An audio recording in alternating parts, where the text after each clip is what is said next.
as I gazed at Emily's coffee-stained apron draped over the kitchen chair. The piercing ring of the doorbell shattered the 11:47 p.m. silence. Not a tentative knock, but a decisive ring, and in that instant, an unsettling premonition washed over me. A chilling certainty that my world was about to fracture into irreparable pieces. For more tales of betrayal, remember to like and subscribe, and share your city or country in the comments. Two officers stood on my porch, their faces etched with that unmistakable, solemn expression, the one that heralds impending devastation, a look that conveyed their powerlessness to soften the blow. "Mr. Carter," the elder officer began, "may we step inside?" Rachel, already at my side, clutched my shoulder, her voice a whispered tremor. "What's wrong?" The devastating words that followed came slowly, as if battling an unseen current. "It's about your daughter, Emily Carter. A hit-and-run incident, a crosswalk near the coffee shop, high-speed impact. She died at the scene." Rachel's guttural scream ripped through our home. As she crumbled, I caught her, yet my own consciousness had already drifted to a desolate, soundless void. The officer continued, detailing a vehicle description, an ongoing investigation, and the necessity of identifying the body, but his words were muffled by a deafening roar in my ears. Emily was merely 23, recently promoted to shift manager, diligently saving for graduate school. That very morning, she had kissed my cheek, a tender, "Love you, Dad. See you tonight." I wouldn't. Not that night. Not ever again. The funeral, 4 days later, remains largely a blur. A haze of flowers, hushed condolences, and Rachel's heart-wrenching sobs that left her unable to stand. Emily's friends from college and work wept openly. Dressed in a black suit, I stood numbly, supporting Rachel as she buried her face in my chest. What lingers vividly is the detective's quiet approach afterward. "Mr. Carter, I need to be transparent with you." Detective Morris appeared visibly uncomfortable. "We located the vehicle. It's registered to a Marcus Calloway." My voice, hollow and devoid of emotion, managed a flat, "Okay, so you arrested him." "Not precisely," he clarified. "The car belongs to his company. His son Ethan was driving that night." "Then arrest the son," I insisted. Morris shifted uneasily. "It's complicated. The Calloways are a prominent family. Marcus owns Callaway Industries Tech Real Estate, nearly half the commercial developments in the state. Their legal team is already involved." I fixated on him. "My daughter is dead because someone struck her and fled." What could possibly be complicated about that? "Nothing. You're right," he conceded. "But I wanted you to understand the challenges we face. These individuals possess substantial resources. They're already asserting mechanical failure, brake malfunction. They have expert witnesses prepared. The emotional numbness fractured, revealing a raw, searing rage beneath. My daughter had the right of way, crossing with a green light. Someone senselessly killed her and abandoned her like refuse on the road. My hands trembled uncontrollably. "I don't care who his father is. I want justice." Morris nodded with understanding. "I will do everything within my power. But steel yourself. This will not be easy." He was undeniably correct. The ensuing 2 weeks were an agonizing ordeal. Rachel barely left our bedroom, her cries echoing through the night, punctuated by Emily's name. During the day, she would retreat to Emily's room, clutching her clothes, her gaze lost in a vacant stare. While I strived to be her rock, I too was drowning. Then alarming news began to surface. Witnesses who had been at the scene suddenly became uncommunicative. The coffee shop's security footage mysteriously malfunctioned that fateful night. Ethan Calloway's lawyers were skillfully weaving narratives about faulty brake lines and mechanical inspections, constructing a defense even before charges were officially filed. I called Morris daily. What about the paint transfer on Emily's clothing? What about the impact analysis? What about the fact that he fled the scene? We're diligently pursuing all leads, Mr. Carter, I assure you. Yet I detected weariness in his voice. He was encountering formidable obstacles. Walls constructed with vast wealth, influence, and legal counsel whose hourly fees surpassed my weekly earnings. 3 weeks after Emily's death, Rachel's brother, Jake, arrived. I hadn't seen him in nearly 2 years. He was engaged in some military operation overseas, a subject he rarely discussed in detail. Rachel had tried to reach him after the accident, but her calls went unanswered. I assumed he was unaware. I was mistaken. He appeared at our door early one Tuesday morning, clad in jeans and a black jacket, a duffel bag slung over his shoulder. His face was stoic, carefully composed, but his eyes held a cold, piercing intensity that unsettled me. "Jake," I said, stepping aside, "come in. Rachel will be—" "I know what happened," he interjected, his voice quiet, unnervingly calm. "I came as soon as I heard." Rachel emerged from the hallway, collapsing into sobs the moment she saw him. He held her close, and over her shoulder, his eyes met mine. There was something in that look, an unspoken understanding that this was more than just a visit. That afternoon, after Rachel finally succumbed to a much-needed sleep, her first true rest in weeks, Jake and I sat at the kitchen table. He nursed his coffee, his gaze fixed on Emily's photograph on the refrigerator. "Tell me everything," he requested. "The accident, the investigation, the family, everything." And so I did. I recounted the details of Ethan Calloway, Marcus, and his vast empire, the lawyers, the vanishing evidence, and the impenetrable walls we continuously encountered. Jake listened intently, without interruption.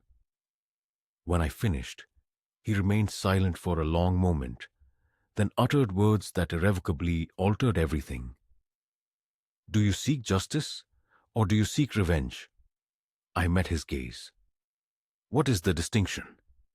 A faint smile touched his lips, though it did not reach his eyes. "Time." Jake remained with us for 3 days before elaborating on his cryptic statement. He was reserved, constantly observing, always listening. He would sit with Rachel during her bouts of weeping, prepare her tea, and encourage her to eat. But when I discussed the case, the stalled investigation, he would simply nod, making mental notes. On the 4th day, Detective Morris telephoned. "Mr. Carter, we need to speak. Can you come to the station?" A knot of dread tightening in my stomach. I drove there. Morris met me in a small conference room, his weary expression conveying the grim news before he spoke. "They're not filing charges," he stated. The room seemed to tilt. "What?" "The DA's office reviewed the case. They claim there's insufficient evidence to prove Ethan Calloway was driving recklessly or that he intentionally fled the scene." His legal team presented expert testimony regarding a brake line defect, asserting mechanical failure. I rose so abruptly, my chair scraped against the wall. "That's impossible. Someone violently struck my daughter, killing her, and kept driving. That's not mechanical failure, that's murder. Morris rubbed his face, looking utterly drained. I know. I concur. But the Callaways produced 3 expert witnesses, all testifying that the brake system exhibited wear consistent with sudden failure. They have statements alleging Ethan was unaware he struck anyone, and without willing witnesses to testify. What about the individuals at the scene? I demanded. 2 relocated out of state. One suddenly has no recollection of details. Another secured a new job in California and won't return calls. Morris leaned forward. Mr. Carter, between you and I believe they were either compensated or threatened, but I lack the proof. A profound sense of falling enveloped me. So, he simply gets away with it. He killed my daughter, and nothing happens. There will be a civil case. You can sue for wrongful death.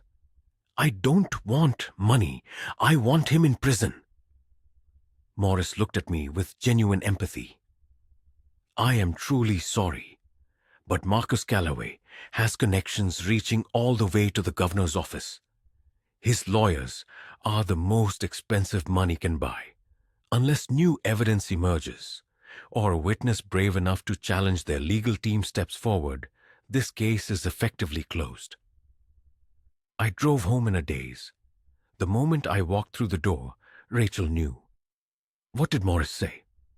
She stood in the kitchen, clinging to a thread of composure. They're not charging him.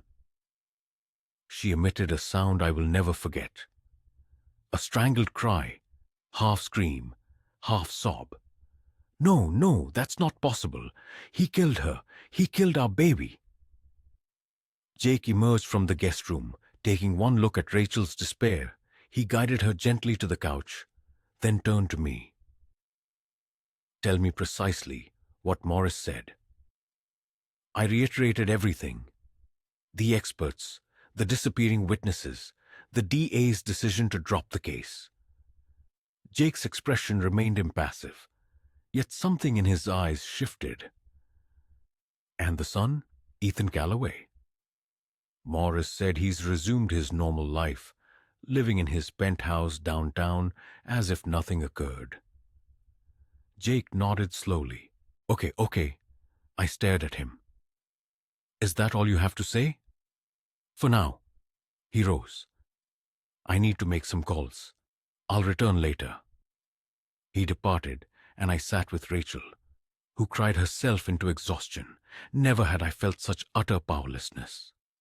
My daughter was dead, and her killer walked free, shielded by his father's wealth, lawyers, and connections. 2 days later, the preliminary hearing, a mere formality for the civil case, still took place. Rachel, unable to face it, remained home, so I went alone. And there, I saw him, Ethan Callaway. He entered the courthouse in a suit that likely cost more than my car. A 23-year-old tall blonde, the quintessential privileged youth who had never encountered consequences. His lawyers flanked him like bodyguards, and behind them, Marcus Callaway himself, silver-haired and powerful, surveyed everyone with an air of superiority. I sat in the gallery, my hands clenched so tightly, my knuckles were white. I yearned to scream, to leap over the railing and inflict a fraction of the pain he had caused. But I merely sat, trembling with uncontrolled fury. The hearing concluded in a mere 20 minutes. Ethan's lawyer argued the absence of grounds for criminal charges. The judge, a man named Harrison, who I later learned had consistently ruled in favor of Callaway Industries in 3 previous cases, concurred. Case dismissed. And as Ethan exited, I witnessed it. A fleeting smirk. Just for a second, when he believed no one was looking, He smirked as if this entire tragedy were a mere inconvenience he had successfully sidestepped, as if my daughter's life was nothing more than a troublesome obstacle he had artfully avoided. It was then that I noticed Jake, seated in the back row. He remained perfectly still, observing everything unfolding. Ethan, Marcus, the attorneys, and the judge. Our eyes met, and he offered a subtle nod. Following the hearing, I found him in the parking lot. "Did you witness that?" I exclaimed, my voice nearly a shout. "Did you see him smile? He has no remorse. He killed Emily and shows no sign of caring." Jake's response was sharp and cold. "I saw everything." So I pressed, "What course of action do we take?" "The system failed us. The police are powerless against him." "What in the hell do we do now?" Jake met my gaze for a prolonged moment before uttering words I didn't fully grasp at the time. "The system failed because its design inherently protects individuals like the Callaways. However, other systems exist, systems they do not control." He retrieved his phone. "I need you to place your trust in me. Can you manage that?" "What are you intending to do?" I asked. "What I was trained to do," he replied, already moving toward his vehicle. "Unearth the truth and ensure it comes to light, regardless of who attempts to conceal it." I stood there, watching him drive away, oblivious to the fact that my brother-in-law was far more than just a soldier. He was a force far more formidable than the Callaways could ever envision. For 3 days after the hearing, Jake vanished. No calls, no texts, no communication whatsoever. Rachel was consumed with worry, yet I harbored a peculiar intuition that he was doing precisely what needed to be done. When he reappeared, he seemed altered, tired, but intensely focused, as if he had been toiling ceaselessly. "Where have you been?" Rachel inquired, a wave of relief washing over her face. "Researching," he responded, placing his laptop on the kitchen table. "I need to show you both something." He opened a file folder, revealing a multitude of documents. Police reports, witness statements, financial records, property deeds. "What is all this?" I leaned closer. "Evidence that the police should have uncovered but didn't." Jake then produced a printed photograph. "This is Marcus Calloway's estate, valued at $43 million. This is his company portfolio, 18 properties across 3 states.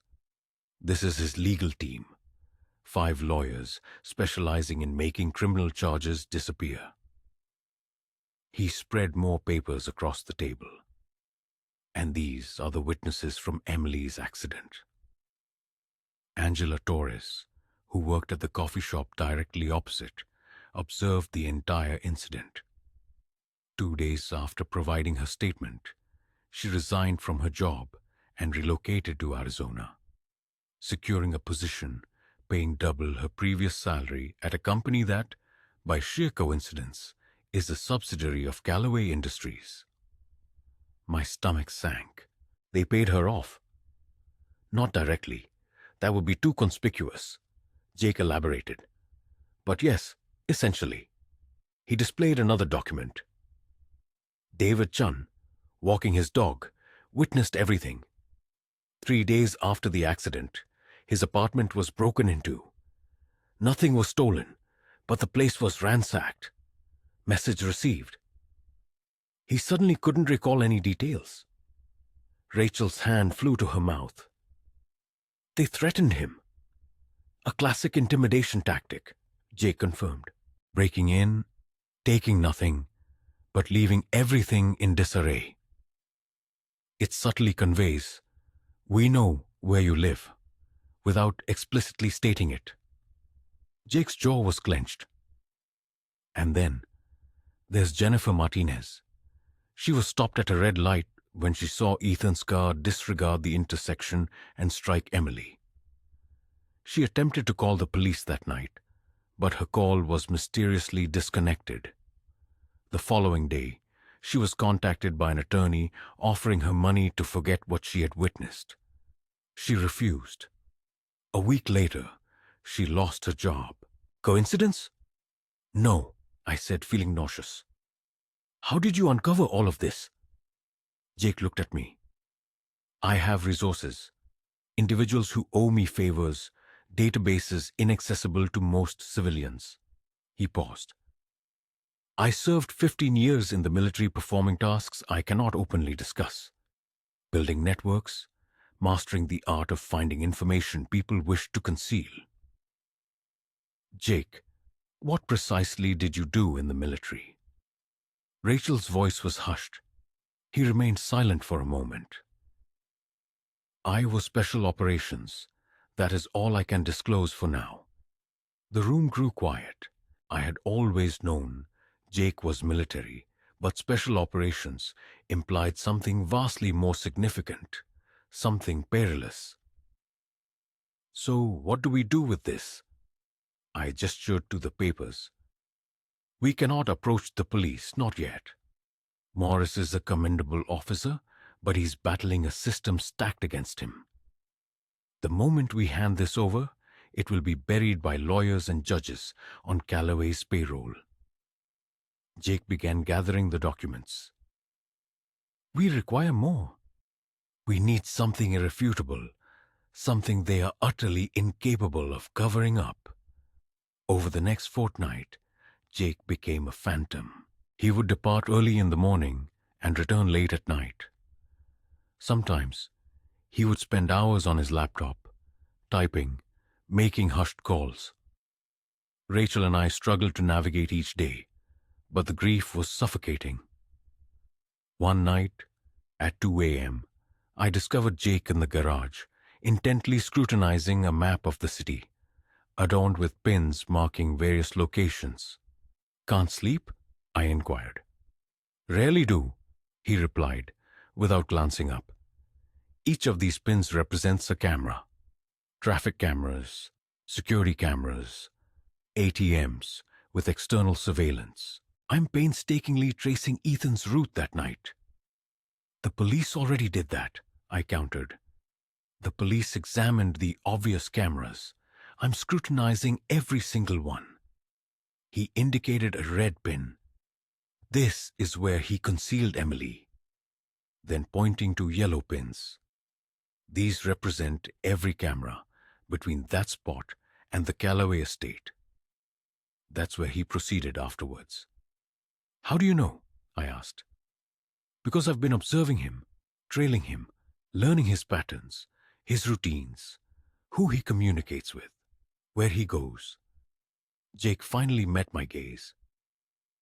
3 nights ago, I followed him to a downtown bar. Do you know what he did? He boasted about getting away with it.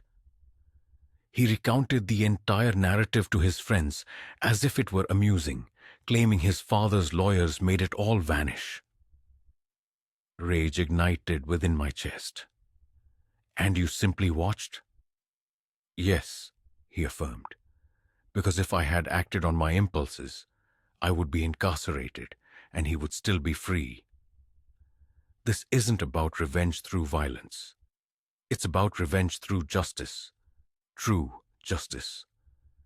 The kind that places him behind bars for the rest of his life. He turned back to the map. I am meticulously constructing a case so irrefutable that no lawyer, no judge, no amount of money can make it disappear. But it demands time, and it demands patience. I have no patience, I retorted. Every day he walks free is another day Emily's death appears meaningless. Jake's eyes met mine, and I perceived something in them I had never before witnessed, something cold, calculated, and utterly lethal. Emily's death signifies everything, and before this concludes, everyone will recognize that. Ethan Calloway will face consequences. His father will face consequences. Everyone who participated in this cover-up will face consequences. His voice was quiet, yet imbued with absolute certainty. I give you my word, as a soldier, as an uncle, as family. I believed him. I couldn't explain why, but standing there in that garage at 2 o'clock in the morning, observing this man who had transformed into someone I barely recognized, I believed every single word. What do you require from me? I asked. Keep Rachel resilient, keep yourself safe, and when the moment arrives, be prepared to confront them in court and narrate Emily's story. He looked back at the map. Because they will know her name. They will comprehend what they stole from this world. And they will spend the remainder of their lives regretting it. 3 weeks after Jake initiated his investigation, Rachel's lawyer contacted us regarding the civil lawsuit. His name was Thomas Brennan, and he had undertaken our case pro bono, having learned of our ordeal. I must be candid with both of you, he stated during our meeting in his office. This will be an uphill battle. The Callaways have already filed motions to dismiss, asserting sovereign immunity through their charitable foundation status, arguing that any settlement would adversely impact their philanthropic endeavors. That's outrageous. Quote 3. Ethan wasn't engaged in charity work when he killed Emily. I concur, Thomas replied, but their legal team is highly inventive. They will employ every stratagem available. Thomas leaned back in his chair. However, I have been approached by someone claiming to possess evidence that could alter everything. A man named Jake Morrison. Rachel and I exchanged glances. That's my brother, Rachel said. He wishes to meet with me. He states he has documentation of witness tampering and obstruction of justice. Thomas looked curious. Who exactly is your brother? Military, Rachel responded softly. That's largely all we know. The meeting occurred 2 days later. Jake arrived with a briefcase overflowing with documents. Witness statements, financial records, surveillance photos, phone records. He meticulously arranged them on Thomas's conference table, much like a prosecutor presenting a case. This is Angela Torres, Jake began, pointing to a photograph of a young woman. She witnessed the accident. 2 days after providing her police statement, she received a job offer in Arizona from Callaway Tech Solutions, a subsidiary of Callaway Industries. Her salary tripled overnight. She relocated within a week and subsequently refused to answer any follow-up questions. Thomas was frantically taking notes. That constitutes witness tampering. It deteriorates further, Jake continued, producing additional documents. David Chun witnessed the accident from across the street. 3 days later, his apartment was broken into. Nothing was stolen, but everything within was destroyed. Furniture overturned, belongings smashed. A classic intimidation tactic. The message was unambiguous. Remain silent, or the next consequence will be more severe. Did he report it? Thomas inquired.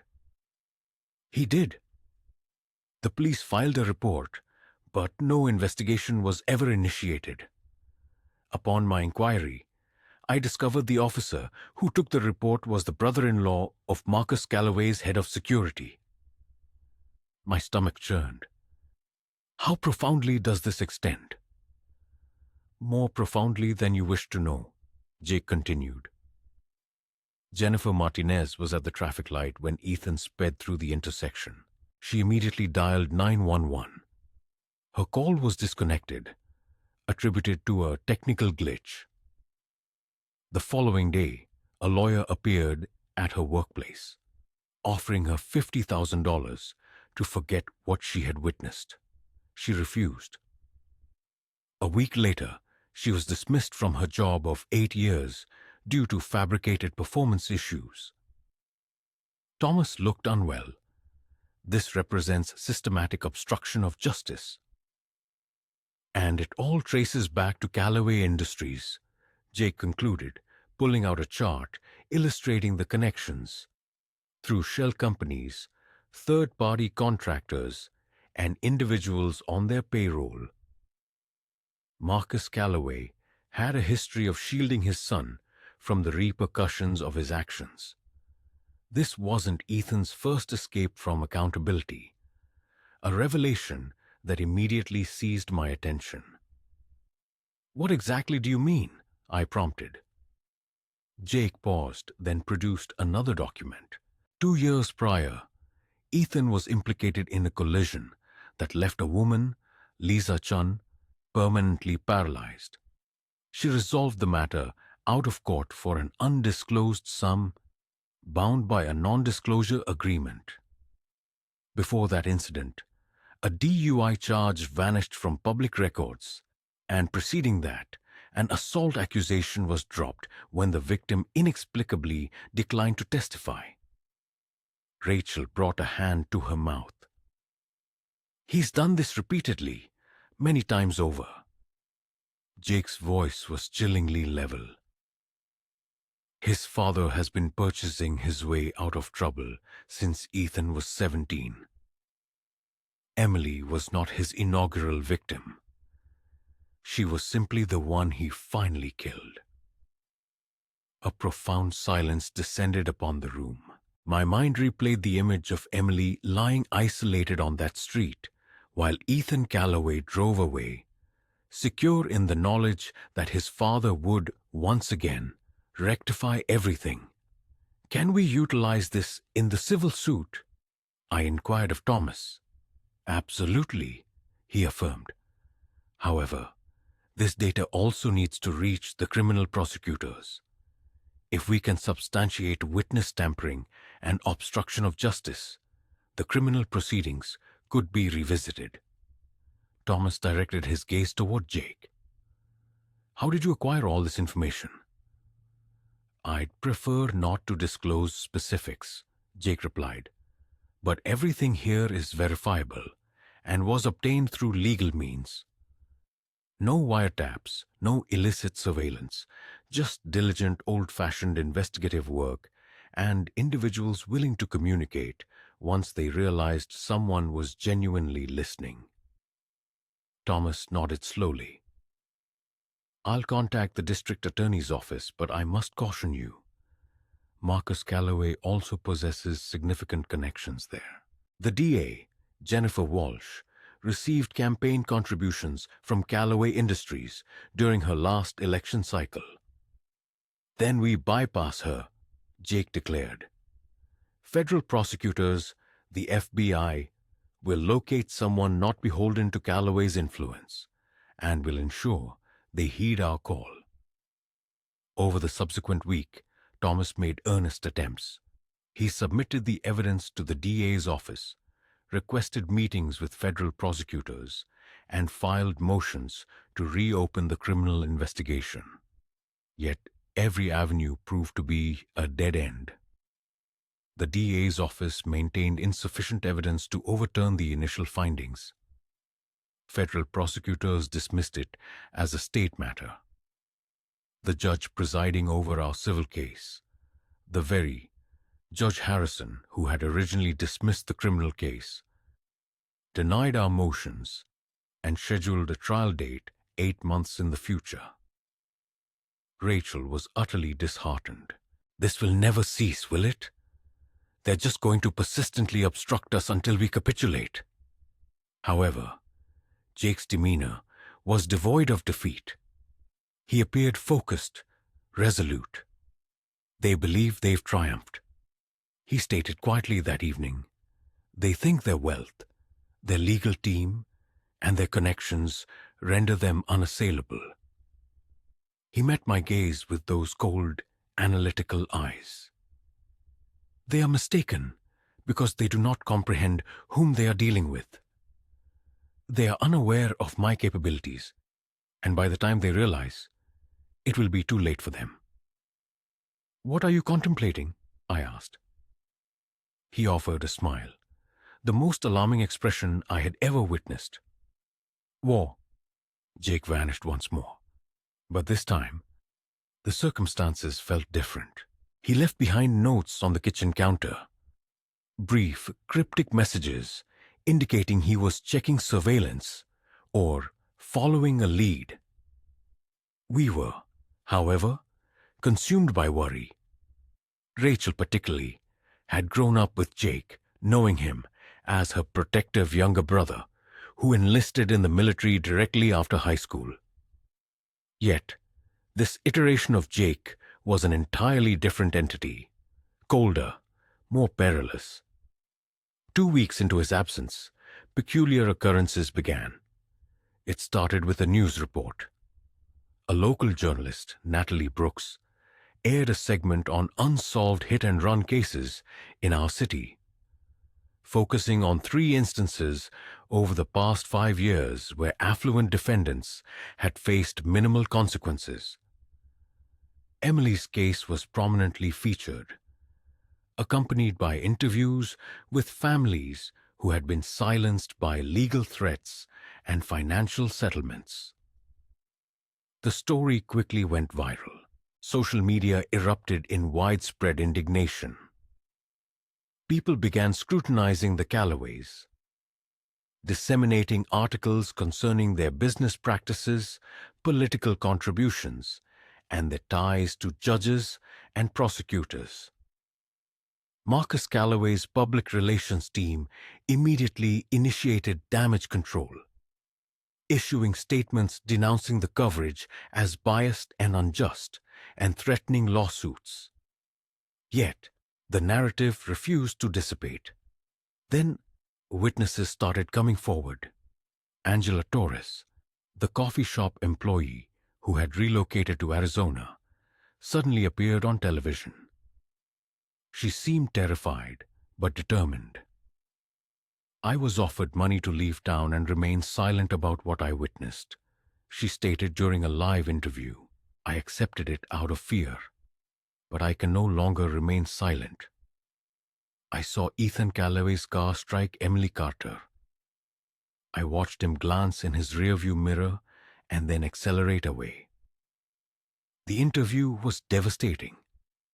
Within hours, David Chin also came forward, posting a video on social media showcasing the damage to his apartment from the break-in, explaining how he had been intimidated into silence. "I'm done being afraid," he declared.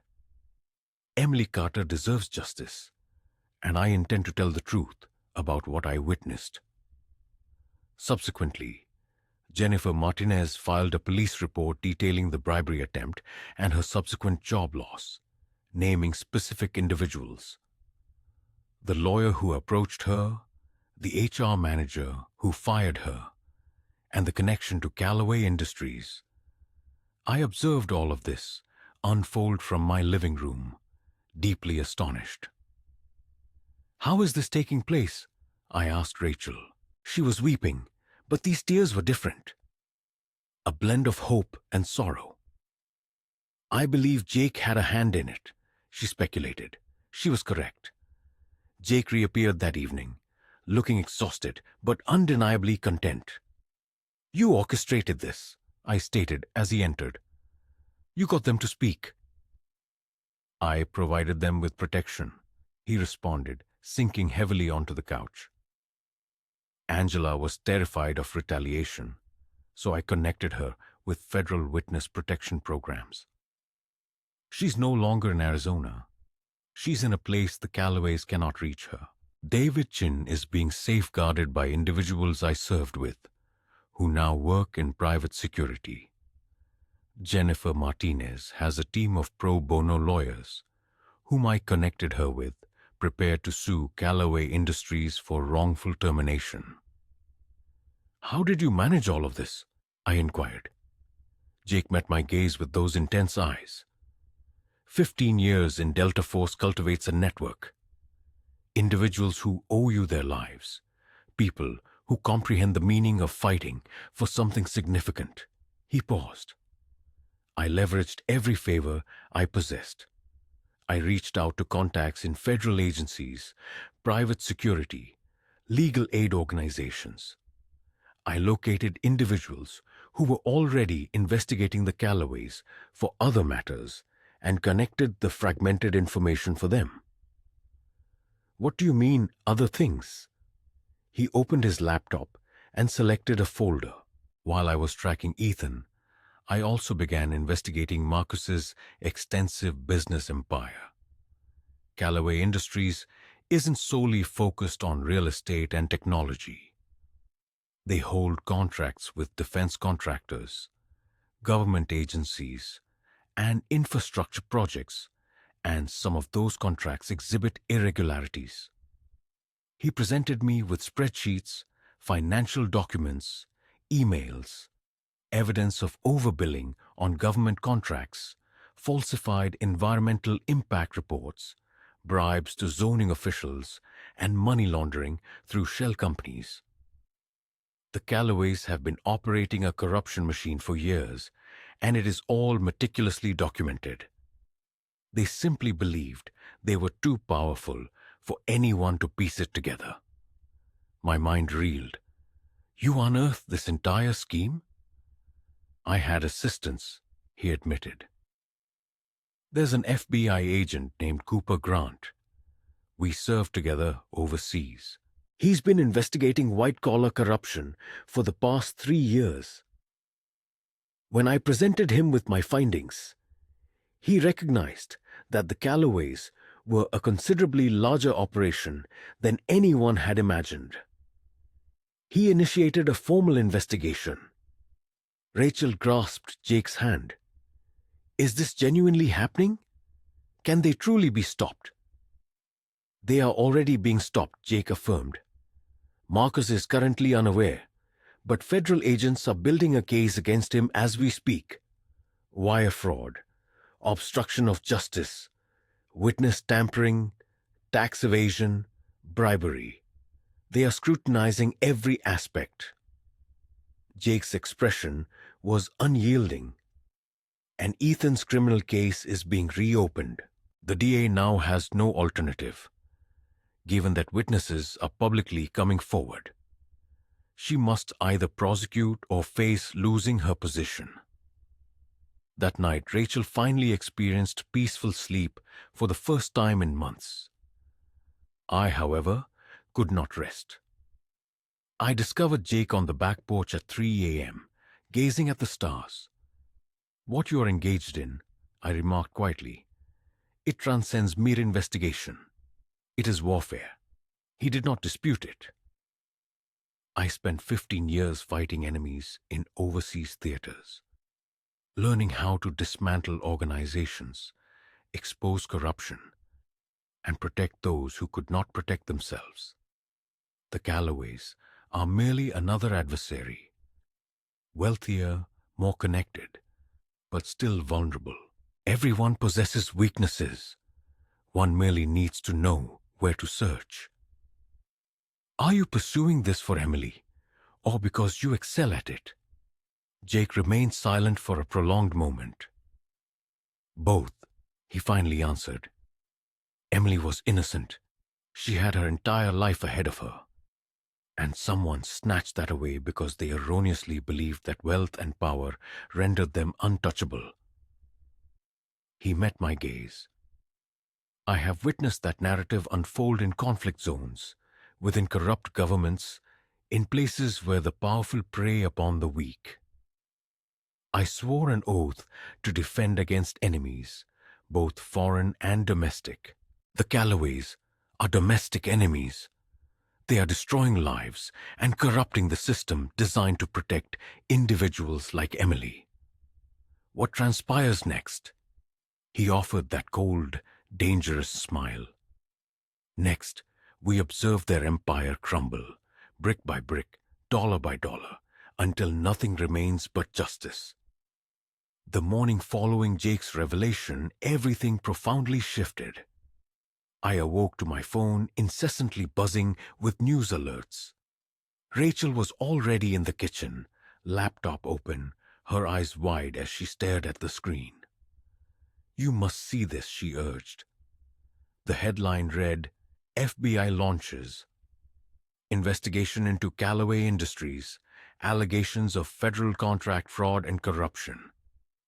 The article extensively detailed how federal agents had raided 3 Callaway Industries offices overnight, confiscating documents and computer systems. Anonymous sources claimed the ongoing investigation encompassed wire fraud, money laundering, and falsified government contracts valued at hundreds of millions of dollars. Marcus Callaway's presence was ubiquitous, his office besieged by lawyers as he steadfastly declined to comment. The customary self-assurance he exuded now seemed fractured. For the first time, he appeared as a man acutely aware of impending doom. Jake materialized in the doorway, a mug of coffee in hand, radiating utter calm. "You anticipated this, didn't you?" I remarked. "I knew it was inevitable," he replied, taking a seat at the table. Agent Cooper Grant had dedicated the preceding 3 weeks to coordinating with the FBI's white-collar crime division. Once I supplied him with the collected documents, they expedited the entire process. The raid commenced at 6 o'clock this morning. "What did they uncover?" Rachel inquired. "Everything," Jake stated. "Financial records detailing systematic overbilling on defense contracts. Evidence of bribes paid to city officials for zoning approvals. Shell companies employed to funnel money offshore. Wire transfers that constitute violations of federal banking laws." Jake paused to sip his coffee. Marcus Callaway constructed an empire on a foundation of corruption. It was merely a matter of connecting the disparate pieces. Over the subsequent week, the Callaway scandal utterly captivated the news cycle. Each day brought forth fresh revelations. Former employees emerged, recounting tales of illicit business practices, environmental transgressions, and safety code violations at construction sites. Investors began divestments, leading to a precipitous drop in stock prices. The empire was collapsing in real time. Then came the announcement regarding Ethan. The district attorney's office declared its intention to reopen the criminal investigation into Emily's death. With 3 witnesses now prepared to testify publicly, and compelling evidence of systematic witness tampering, they found themselves with no alternative. District Attorney Jennifer Walsh conducted a press conference, visibly uneasy as she elucidated the decision. "New evidence has surfaced that necessitates a thorough re-examination of this case. We regard allegations of witness intimidation with utmost gravity, and if substantiated, those accountable will face additional charges." I observed the press conference alongside Rachel and Jake. When it concluded, Rachel dissolved into tears, the kind born from a potent mixture of relief and sorrow. "It's truly happening," she whispered. "Emily will finally receive justice." Yet Jake exhibited no celebratory demeanor. He was engrossed, swiftly texting someone on his phone. "What's amiss?" I asked. "Cornered animals are dangerous," he responded. "Marcus Callaway is losing everything. His company, his reputation, his freedom. He'll resort to any means to halt this." Jake glanced up. "I'm deploying security to your residence. Former military personnel, I trust. They'll be discreet, but they'll be watching." "You believe he'd target us?" I questioned. "I believe he's desperate, and desperate individuals make rash decisions. I want you safeguarded should he attempt something foolish." That evening, I observed a dark SUV parked down the street. Jake informed me it was one of his operatives, a man named Tyler, who had served with him in Afghanistan. The following morning, another vehicle appeared, alternating shifts with the first. I felt a greater sense of security, yet also a heightened awareness of the gravity of the situation. The criminal case progressed rapidly. Ethan was formally charged with vehicular manslaughter, leaving the scene of an accident and obstruction of justice.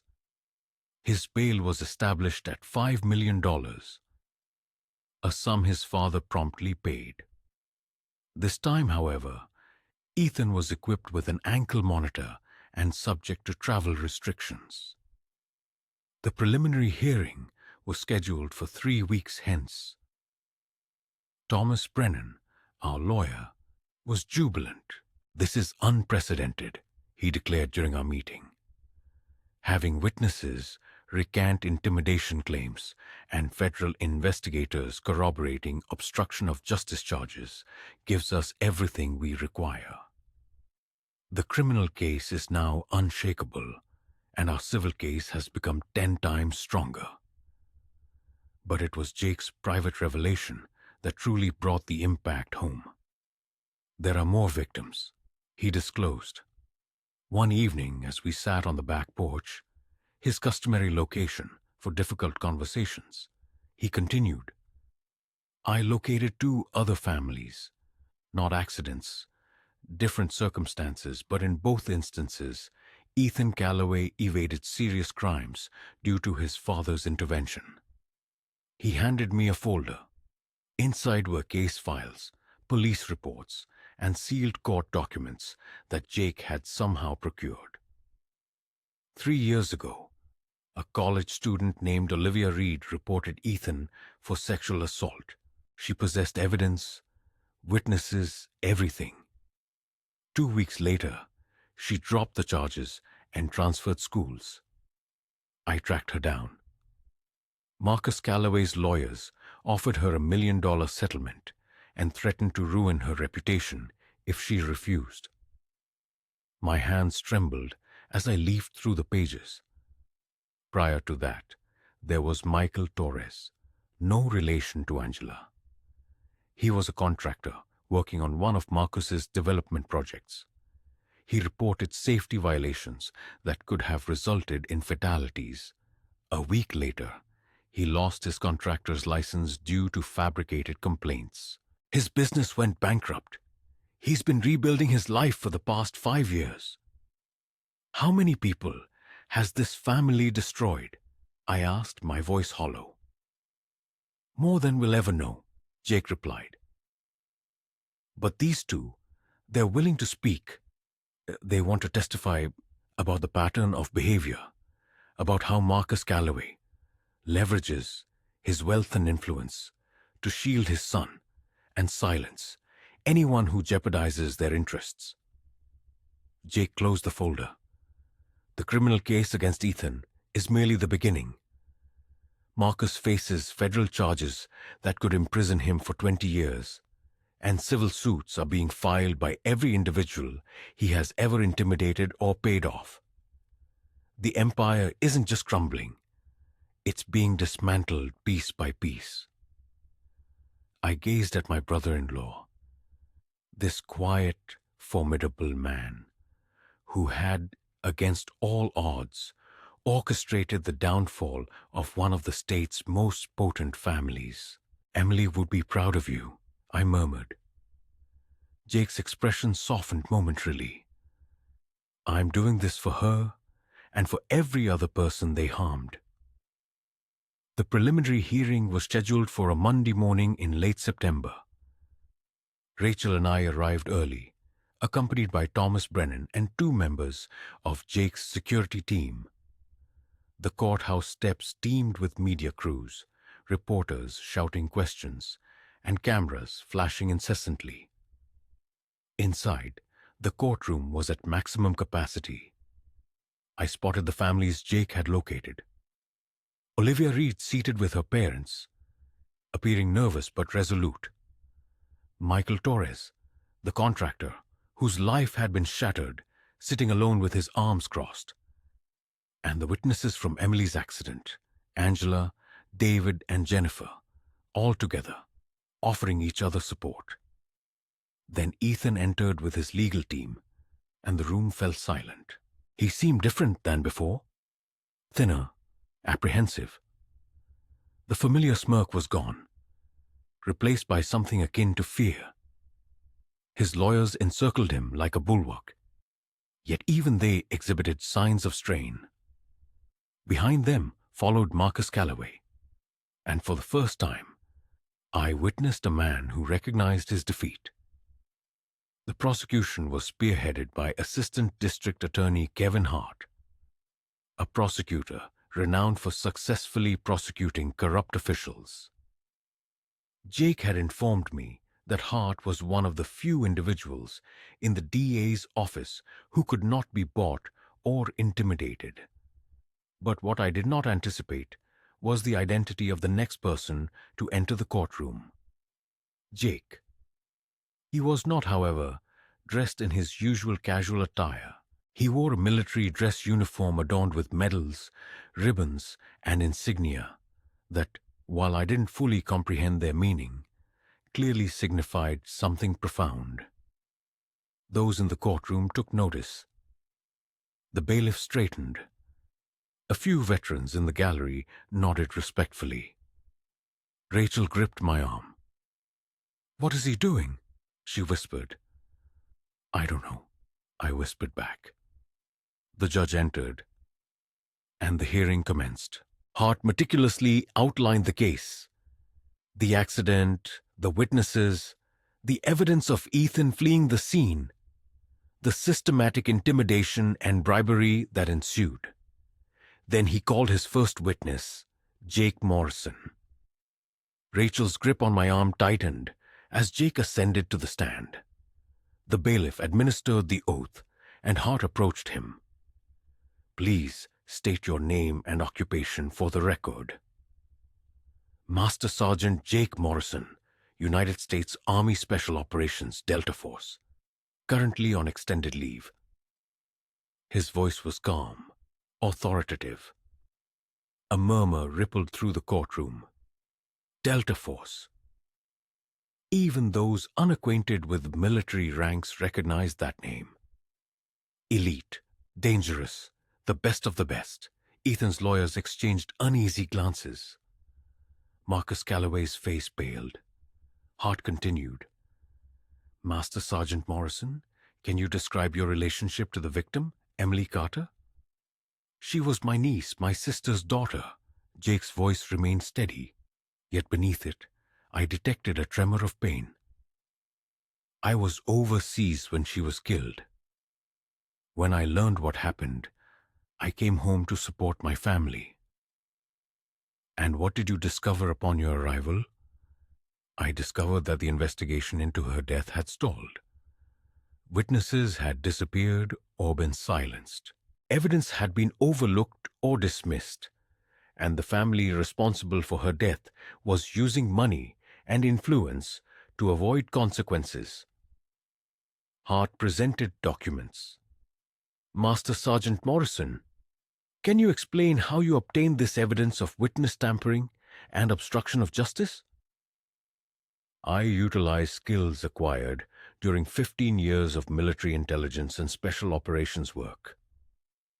I conducted surveillance, interviewed witnesses who were too afraid to speak to police, traced financial transactions, and connected networks of corruption that local law enforcement lacked the resources to investigate." Jake looked directly at Marcus Calloway.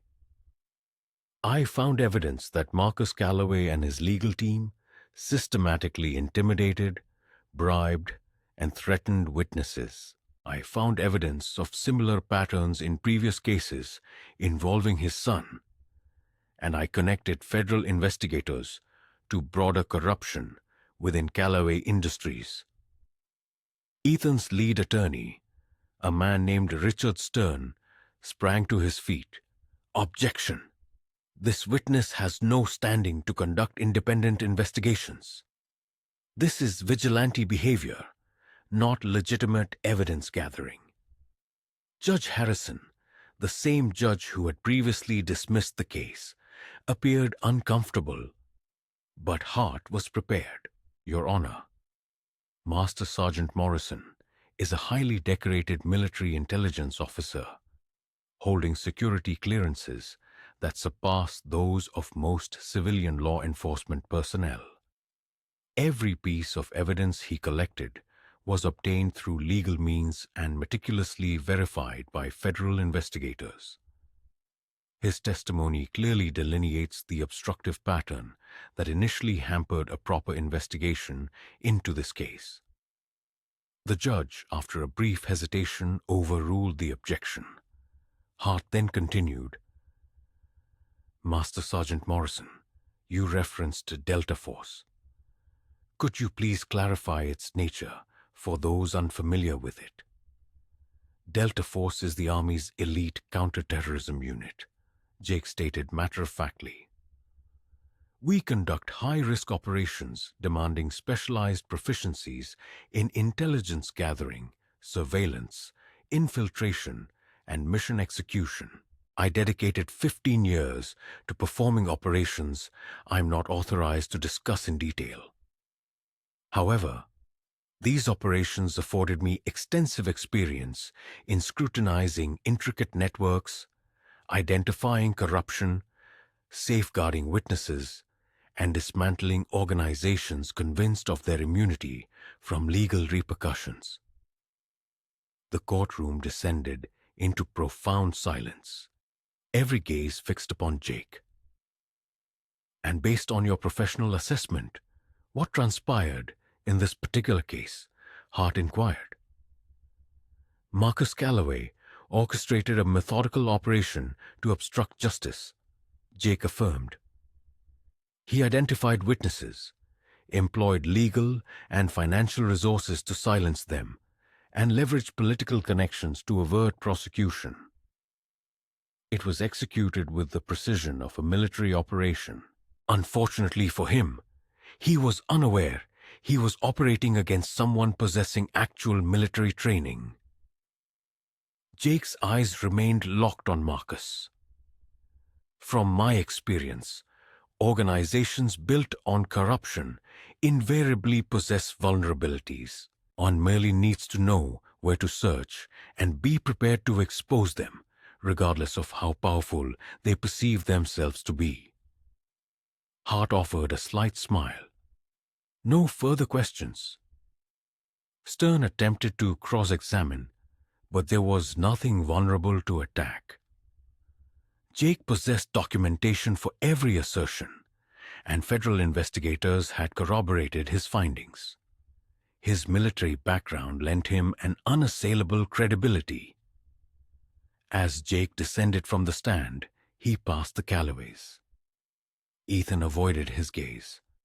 Marcus, however, glared at him with unadulterated hatred, a dawning realization that this unassuming soldier had systematically demolished everything he had meticulously constructed.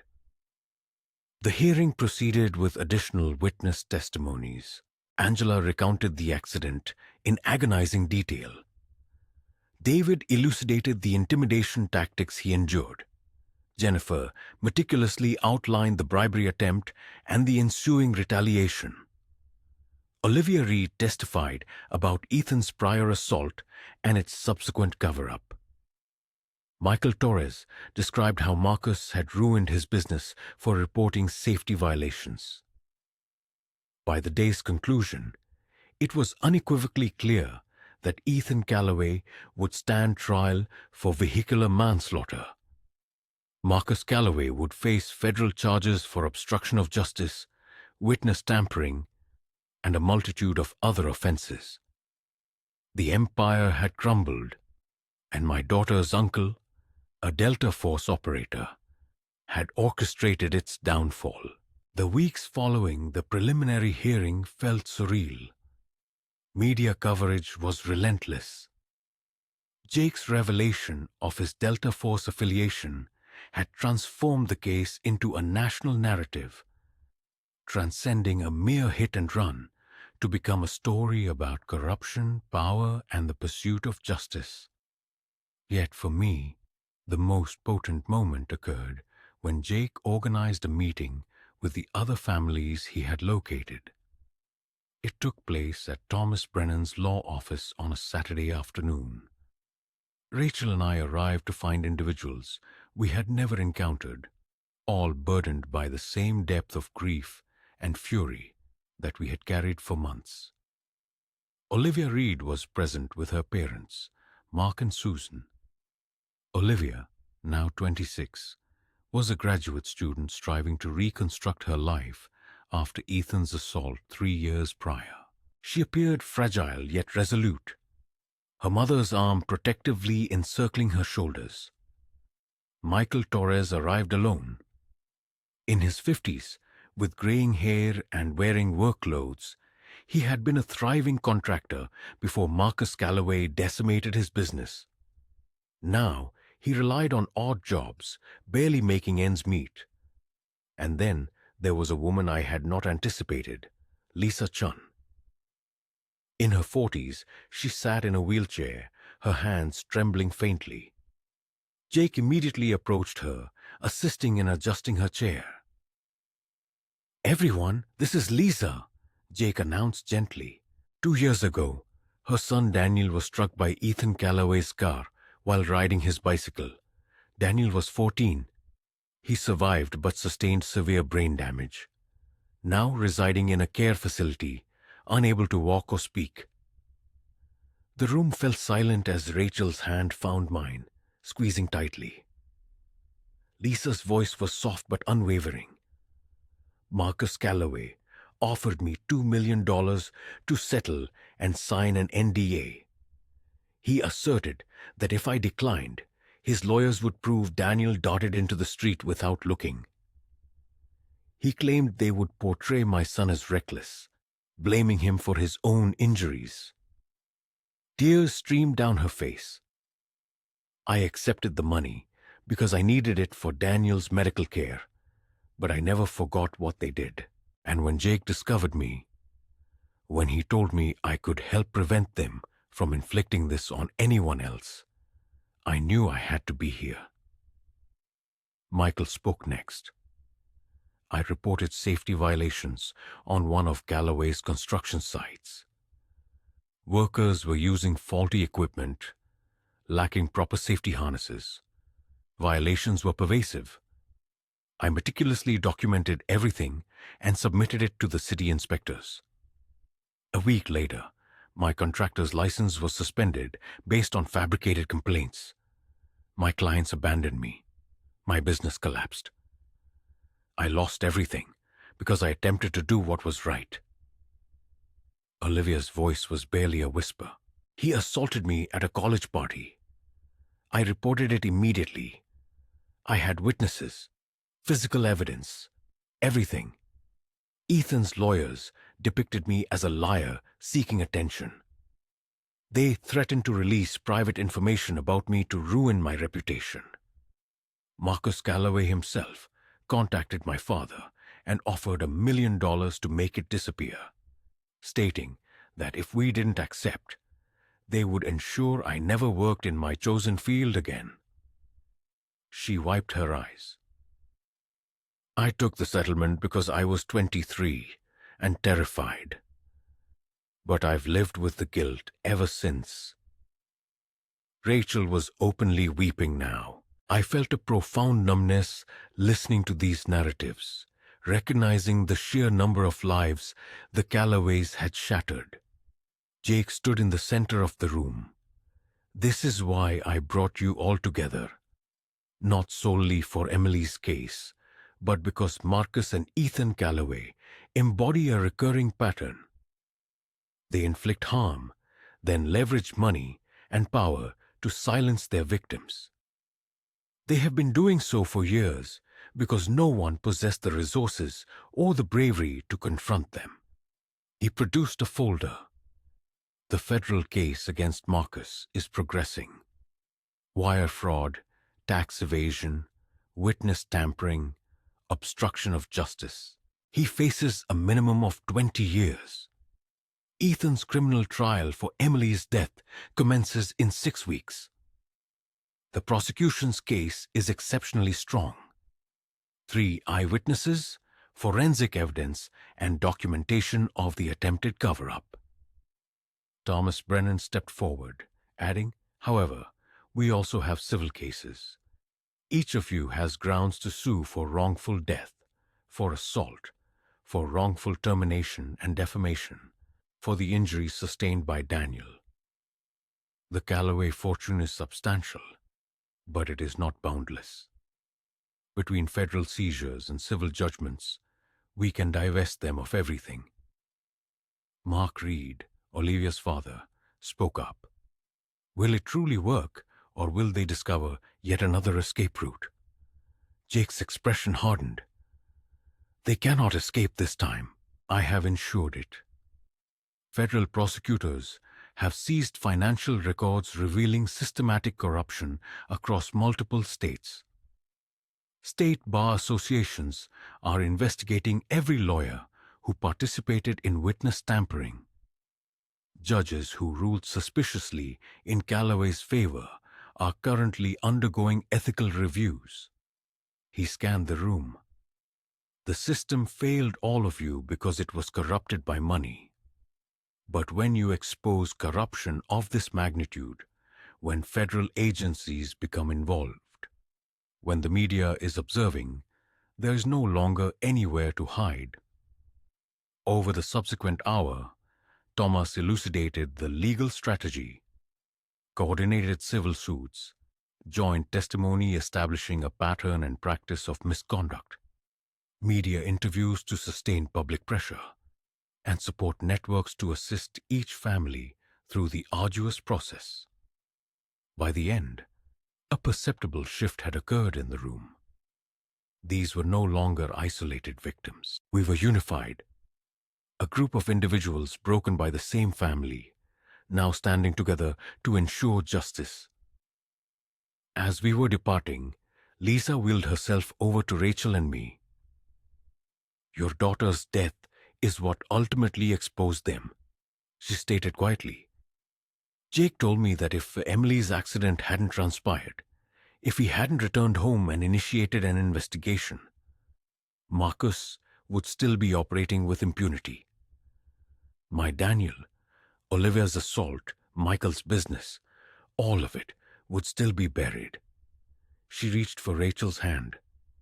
"Emily's life mattered, and her death will save other families from enduring what we underwent." Rachel collapsed into tears, and Lisa held her hand while she wept. Later that evening, I found Jake on our back porch once more. "You accomplished this," I said. "You brought all these people together. You exposed the Calloways. You constructed a case that the system could not disregard." Jake gazed out into the darkness. "I performed what I was trained to do: identify the adversary, gather intelligence, forge a coalition, execute the mission." He turned to me. "The Calloways believed they were untouchable. They forgot that there are individuals in this world who dedicate their lives to dismantling those who perceive themselves as impervious." "What happens next?" I inquired. "Next," he replied, "we watch them fall together." Ethan Calloway's trial commenced on a frigid November morning. The courthouse was encircled by protesters displaying signs bearing Emily's picture, alongside images of Lisa's son, Daniel, and photographs of all the Calloway victims. News vans lined the streets. This was no longer merely a trial. It was a reckoning. Rachel and I sat in the front row of the gallery, surrounded by the other families. Jake sat behind us in his military uniform, a quiet yet formidable presence. The prosecution team was led by Kevin Hart, with federal prosecutors observing from the back, awaiting their turn with Marcus. When Ethan finally entered the courtroom, he presented a stark contrast to the arrogant youth who had smirked through his preliminary hearing. Now he appeared pale, gaunt, and utterly broken.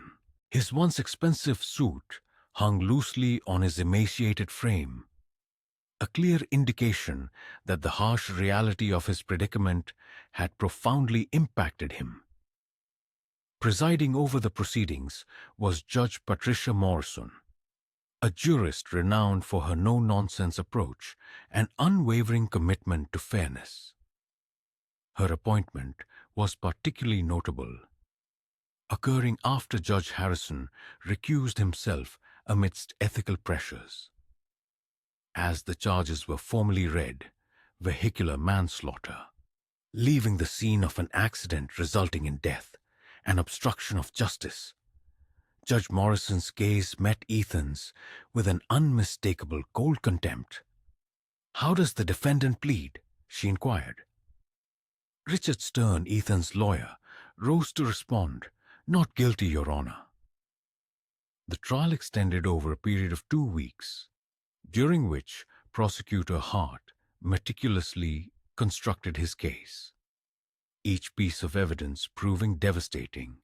Angela Torres was the first to testify, recounting the terrifying moment she witnessed Ethan's car disregard a red light, followed by the sickening impact. Emily's body, she tearfully explained, was thrown a shocking 30 feet. "He looked back," she sobbed. "I saw him look in his rearview mirror. He saw what he'd done, and he just kept driving." David Chund provided his account of the accident from across the street. He then detailed the subsequent break-in at his home, the intimidation tactics employed against him, and the overwhelming fear that compelled him to retract his initial statement. "I was a coward," he confessed quietly. "I let them scare me into silence while a family suffered. I'll regret that for the rest of my life." Jennifer Martinez took the stand next, revealing the attempted bribery and explicitly naming the lawyer who had approached her. She described the systematic unraveling of her career, culminating in the loss of her job, a mere week after she refused to remain silent. Following these compelling testimonies, forensic experts took the stand. Accident reconstruction specialists who conclusively demonstrated Ethan had been driving at least 70 miles per hour in a 35 miles per hour zone, and automotive engineers who debunked the fabricated brake line story, confirming the vehicle had no mechanical failures. Furthermore, cell phone records indicated Ethan made 3 immediate calls to his father directly after the accident. The defense mounted a counter-argument, albeit a struggling one. They presented expert witnesses who attempted to contradict the prosecution's timeline and implied that Emily might have unexpectedly stepped into the street. Their strategy was to portray Ethan as a frightened young man who, in a moment of panic, made a terrible mistake. However, this narrative crumbled when Hart called Jake to the stand. Jake, in his impeccably pressed dress uniform adorned with gleaming medals, walked purposefully to the witness box. The jury, comprised of 10 women and 2 men from diverse ages and backgrounds, watched him with palpable respect. Hart requested him to elaborate on his investigation. Methodically, Jake laid out his findings, presenting the jury with documents that substantiated witness intimidation, financial payoffs, and systematic obstruction. He explained how he had meticulously connected the dots, uncovering crucial details that local law enforcement had been unable to pursue. "Master Sergeant Morrison," Hart asked, "in your professional opinion, what happened on the night Emily Carter died?" Jake's voice, steady and controlled, delivered his conclusion. Ethan Callaway was driving recklessly while intoxicated. He ran a red light at high speed, struck Emily Carter in a crosswalk, and killed her instantly. He then made a calculated decision to flee the scene and called his father, who immediately deployed legal and financial resources to cover up the crime. This wasn't an accident that was mishandled. It was a killing that was deliberately covered up. Stern attempted to discredit Jake during cross-examination, suggesting bias and a personal vendetta behind his investigation. Yet Jake remained unshaken. "I'm biased toward justice," Jake stated calmly. "I'm biased against people who use power and money to escape consequences for their crimes. If that's a problem, then yes, I'm biased." A profound silence enveloped the courtroom. The prosecution's final witness was me. With trembling legs, I approached the stand. Hart asked me to speak about Emily, who she was, what she meant to our family, and the profound loss we endured with her death. My gaze swept across the jury, the 12 strangers who held Ethan's fate in their hands. "Emily was 23, I began, my voice thick with emotion. "She was smart, kind, hardworking. She wanted to be a teacher. She volunteered at homeless shelters on weekends. She called her mother every day, even when she was busy. She had her whole life ahead of her." I looked at Ethan, who conspicuously avoided my gaze. "And one night, someone killed her and drove away. Left her lying in the street like she didn't matter. Like her life was nothing." Tears streamed down my face, but I pressed on. "For months, the system failed us. Police couldn't investigate because witnesses disappeared. Prosecutors couldn't charge anyone because evidence was buried. We were told to accept that justice didn't apply when the rich were involved." My eyes returned to the jury, but my brother-in-law refused to accept that. He fought for Emily when the system wouldn't. And now we're here, finally asking you to do what should have been done from the beginning. Hold Ethan Callaway accountable for taking my daughter's life. The defense presented their case, but it seemed conspicuously weak. Character witnesses testified, attempting to portray Ethan as a good person who had made a single mistake. Psychologists suggested he suffered from panic disorder. However, none of this diminished the monumental stack of evidence Hart had presented. Closing arguments occupied an entire day. Hart's presentation was devastating, systematically dismantling every claim made by the defense and culminating in a passionate plea for justice that moved several jurors to tears. The jury deliberated for a mere 6 hours. Upon their return, the 4 women stood. Judge Morrison requested the verdict. "On the charge of vehicular manslaughter, how do you find?" "Guilty." Rachel collapsed against me, sobbing uncontrollably. Behind us, other families wept, embracing one another. Jake remained motionless, his face impassive, yet I observed his hands slowly unclench. "On the charge of leaving the scene of an accident resulting in death, how do you find?" "Guilty." "On the charge of obstruction of justice, how do you find?" "Guilty." Ethan's head dropped into his hands. His mother, seated in the back, let out a heart-wrenching wail. His father, Marcus Callaway, witnessing the collapse of his empire and his son's future, sat stoically, undoubtedly aware that his own reckoning was imminent. Justice at last had arrived. Sentencing occurred 3 weeks later. Judge Morrison's courtroom was once again filled to capacity with families, media, supporters, and individuals who had closely followed the case from its inception. Ethan sat at the defense table, head bowed, appearing as though he had aged a decade. Prior to handing down the sentence, the judge permitted victim impact statements. I was the first to speak. Standing at the podium, I looked directly at Ethan. For the first time since the trial began, he met my gaze. You took my daughter's life, I articulated, my voice steady, despite the crushing pain in my chest. You were driving drunk, speeding, reckless, and when you hit her, you made a choice. You chose to drive away.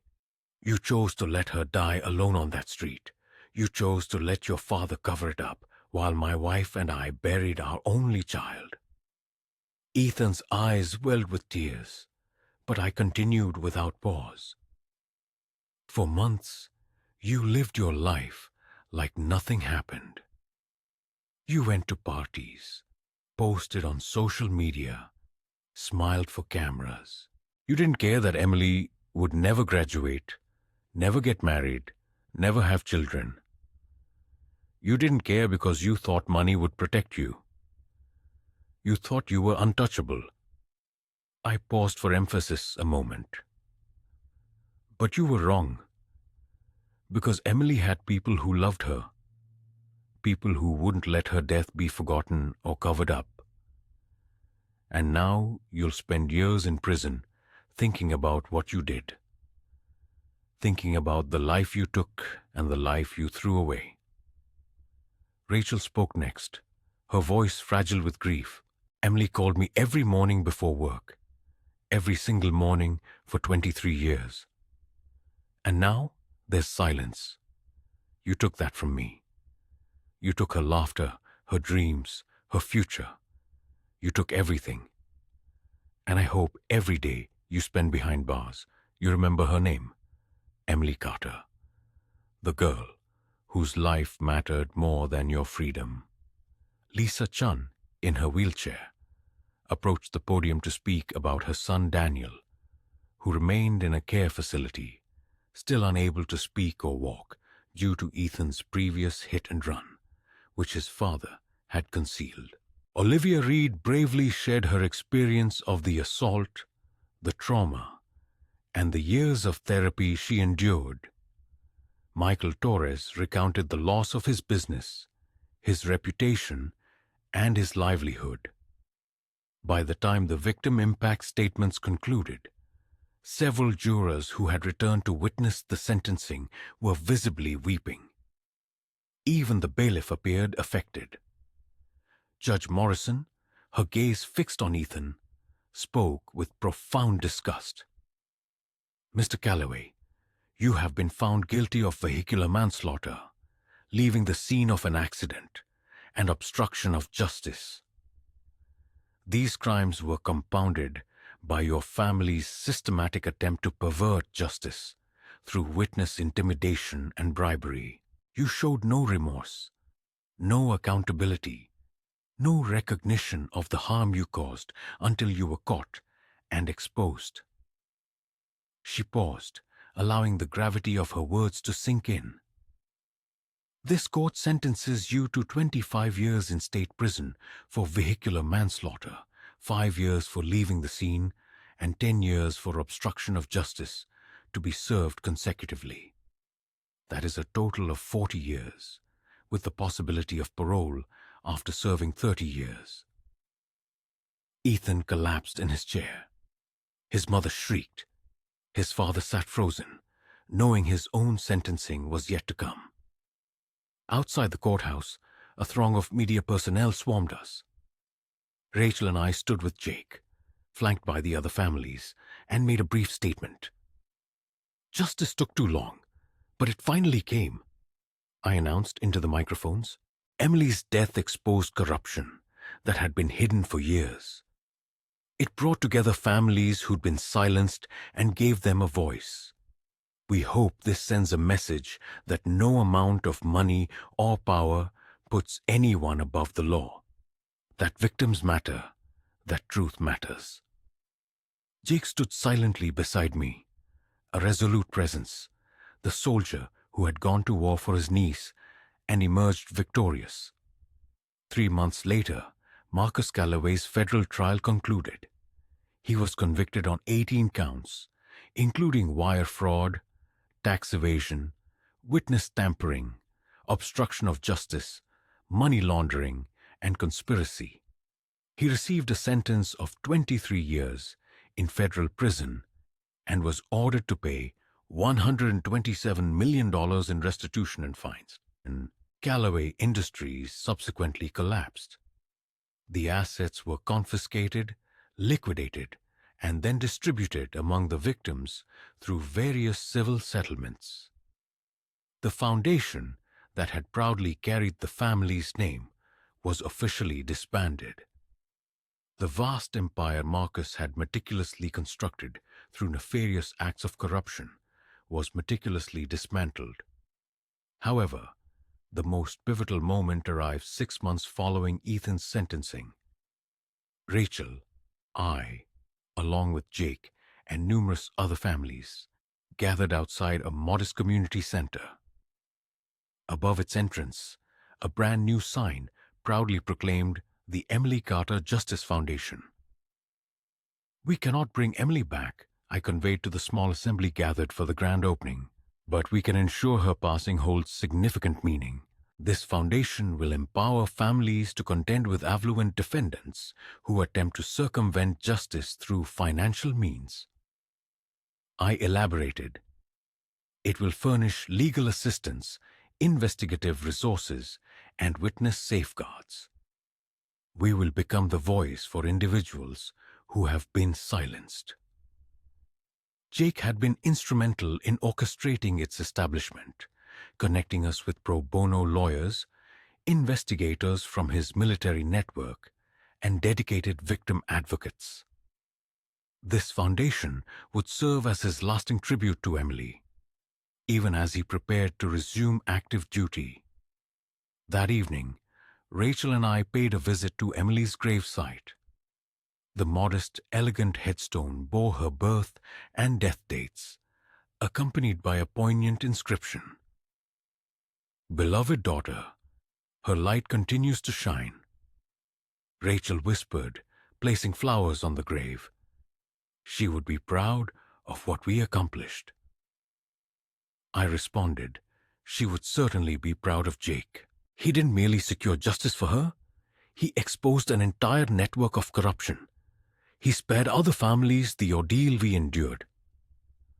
Rachel leaned against me, and we stood there in the profound silence, experiencing a sensation we hadn't known in nearly a year. Peace. Emily was gone, and that profound sorrow would likely never entirely dissipate. Yet her death had ignited something profoundly powerful. It had toppled a corrupt empire, brought to light systemic injustice, and established a foundation dedicated to aiding others. Her life mattered, her death mattered, and the justice that finally prevailed would resonate for countless years to come. As we made our way back to our vehicle, my thoughts turned to Jake, the unassuming soldier who had returned home and waged a war against seemingly insurmountable odds. The Delta Force operator who had deployed every skill he possessed to honor his niece's memory. Emily could not be saved, but because of her uncle and the truth he uncovered, countless others would be. And that, I realized, constituted its own form of triumph. Before we part ways, I have an important question for you. Where are you currently watching from? Please share your city or country in the comments below. I'm genuinely eager to discover how far Emily's story has resonated. Furthermore, I'm curious about another aspect. What genres of stories would you like to hear next? Betrayal, military revenge, family conflicts, or perhaps tales of infidelity? Let me know in the comments section what type of content you desire, and I will ensure It is delivered precisely as you wish. If this narrative resonated with you, touched your heart, or rekindled your belief in justice, please hit that like button and subscribe for more enthralling revenge and thriller stories that will keep you utterly captivated. Until our next encounter, please take care of yourselves and your cherished ones. I will meet you in the subsequent story.